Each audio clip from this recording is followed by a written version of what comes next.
पहली महिला प्रधानमंत्री इंदिरा गांधी जिन्होंने पाकिस्तान के छक्के छुड़ा दिए, जिन्होंने अमेरिकी राष्ट्रपति रोनाल्ड रीगन की धौंस को बर्दाश्त नहीं किया। क्या कोई सोच सकता है कि वो अपनी छोटी बहू मेनका गांधी के सामने बेबस नजर आएंगी? एक ही रात में वो देश की न्यायिका से खलनायिका बन जाएंगी। सियासत की बागडोर मजबूती से थामे हुए जो महिला आए दिन अपनी नीतियों की वजह से देश दुनिया में सुर्खियां में बनी रहती थी, वो घर में अपनी छोटी बहू को क्यों संभाल नहीं पा रही थी? आखिर इसके पीछे क्या वजह थी? सास इंदिरा का अपनी बहू को पसंद न करना, या खुद मेनका गांधी का स्वभाव, या फिर उनकी माँ? दोस्तों, 29 मार्च 1982 की तारीख इस बात की तस्दीक कर रही थी कि इंदिरा गांधी और बहू मेनका के रिश्तों में जो दरार थी, अब उसकी ख्याई बनने का वक्त आ चुका है। कहते हैं उस दिन सोमवार था और देश भर के तमाम अखबारों के मुख्य पृष्ठ पर बस पनियाली आंखों और मायूस चेहरे के साथ बेघर हो रही मेनका गांधी की तस्वीर थी और गोद में नन्हा बेटा वरुण। बाहर जाने वालों में उनकी बहन अंबिका और उनके भाई भी थे। इंदिरा गांधी के करीबी में रहे मशहूर पत्रकार खुशवंत सिंह अपनी किताब love, truth and little Millais में जिक्र करते हैं कि देर रात प्रधानमंत्री की गाड़ी को ये आदेश दिया गया कि मेनका जहां चाहें उन्हें वहां छोड़ दिया जाए। मीडिया के लिए ये कोई मामूली घटना नहीं थी। प्रधानमंत्री की छोटी बहू देर रात घर से बाहर निकल रही थी। कहते हैं इस घटना के बाद लोगों को पछाड़ने वाली इंदिरा गांधी इस लड़ाई में खुद पिछड़ गई। देश भर के अखबारों में इंदिरा गांधी की इमेज खाक में मिल गई। खुशवंत सिंह कहते हैं मेनका ये लड़ाई अपने नाम करने में 100% कामयाब रही, तो सवाल है ये कि आखिर ये दूरियां क्यों बनी? इसके लिए इंदिरा गांधी के करीबी रहे खुशवंत सिंह को सुनना पड़ेगा। खुशवंत सिंह मानते हैं कि 23 जून 1980 संजय गांधी के हवाई हादसे में निधन के बाद से ही इंदिरा गांधी और मेनका गांधी में खटपट शुरू हो गई थी। खटपट की वजह कई थी, लेकिन इसमें मुख्य वजह रही मेनका की मां अमृतेश्वरी आनंद। कहते हैं प्रधानमंत्री की समधन होने के बाद से मेनका की मां के हाव भाव बदल गए थे।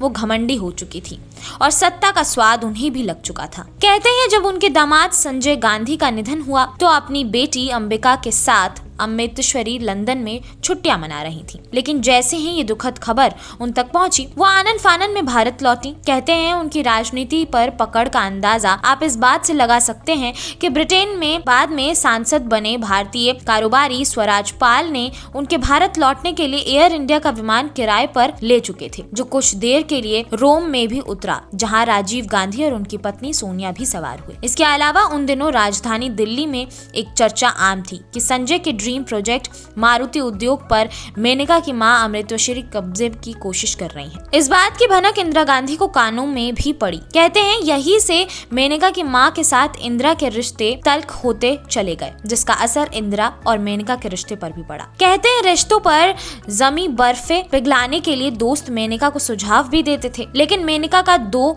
टूक जवाब होता था कि जब वो भी इंदिरा के पास जाती हैं तो वो कहती हैं कि सब लोग तुमसे नफरत करते हैं। कई जानकार मानते हैं कि इंदिरा गांधी मेनका को उस दिन से पसंद नहीं करती थी जब से दोनों की शादी हुई थी। दुनिया के लिए मेनका गांधी इंदिरा गांधी की बहू थी, लेकिन निजी जिंदगी में वो एक पत्रकार थी। वो सूर्या इंदिरा नाम से हिंदी और अंग्रेजी में पत्रिका निकालती थी, लेकिन शादी के बाद अब चीजें बदल चुकी थी। चूंकि अब वो प्रधानमंत्री की बहू थी, इसलिए उनके पास विज्ञापनों की कमी नहीं रही। पहले वाला संघर्ष नहीं था। कहते हैं जब तक संजय गांधी जिंदा रहे तब तक इंदिरा इस पत्रिका का इस्तेमाल अपने विरोधियों पर हमले के लिए करती रही, लेकिन संजय गांधी की मौत के बाद वो इस अखबार को भी नापसंद करने लगी। कहते हैं तब संजय गांधी के बड़े भाई राजीव गांधी, जिन्हें दूर दूर तक राजनीतिक में कोई दिलचस्पी नहीं थी, अपनी मां के एक इशारे पर सूर्या को विज्ञापन देने वाले उद्योगपति को समझा दिया था कि इंदिरा इस पत्रिका को नापसंद करती हैं। नतीजा हुआ कि पत्रिका लड़खड़ाने लगी, लेकिन इस बीच मेनका गांधी की मां अमृतेश्वर आनंद को इस बात का एहसास हो गया कि उन्होंने बीजेपी नेता जितेंद्र कुमार जैन के जरिए इस अखबार को विजय राजे सिंधिया को बेच दिया। कहते हैं ग्वालियर की रानी रही विजय राजे सिंधिया के साथ इंदिरा गांधी के अनबन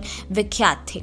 1980 के आम चुनाव में सिंधिया ने ही रायबरेली से इंदिरा के खिलाफ ताल ठोकी थी। इंदिरा गांधी को अपनी समधन की ये हरकत बर्दाश्त से बाहर लगी। तभी इस बीच एक और घटना घटी। कहते हैं इस समय मेनका गांधी संजय गांधी की जीवनी पर एक किताब लिख रही थी। इंदिरा ने कई बार पढ़कर पहले तो इसे कुछ संशोधनों के साथ पास कर दिया, लेकिन ठीक प्रकाशन से पहले ही उसकी सभी प्रतियां मंगाकर उसमें फिर से उलटफेर कर दी। कहते हैं पहले मेनका गांधी की पत्र का और फिर बाद में संजय गांधी की जीवनी इंदिरा और मेनका की तल्खी का कारण बनी। इंदिरा गांधी की सहयोगी रही उषा भगत ने एक बार लिखा था कि मेनका महत्वाकांक्षी थी। संजय के जाने के बाद मेनका को लगता था कि इंदिरा उन्हें राजनीति में आगे बढ़ाएंगी, लेकिन उन्होंने अपने बड़े बेटे राजीव पर भरोसा किया। कहते हैं यही उपेक्षा और रिश्तों की तल्खी ने मेनका को अपनी सास इंदिरा का विद्रोही बना दिया।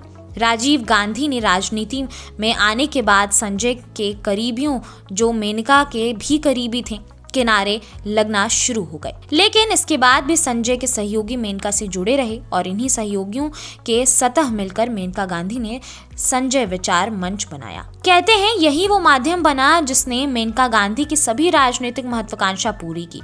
27 मार्च 1982 को लखनऊ में संजय विचार मंच का कार्यक्रम हुआ।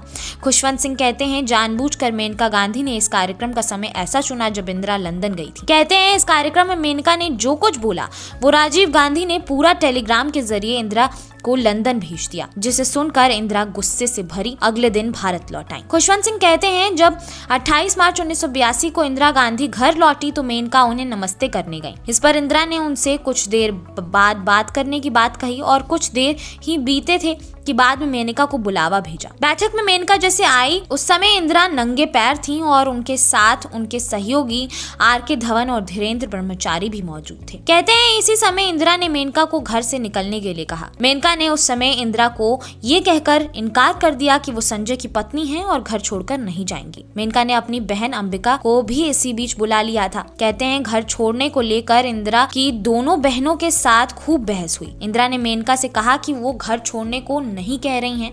तब दोनों बहनों ने एक साथ पलटकर जवाब दिया कि वो घर से निकाल रही हैं। कहते हैं इसके बाद सास और बहू की बकझक बढ़ गई।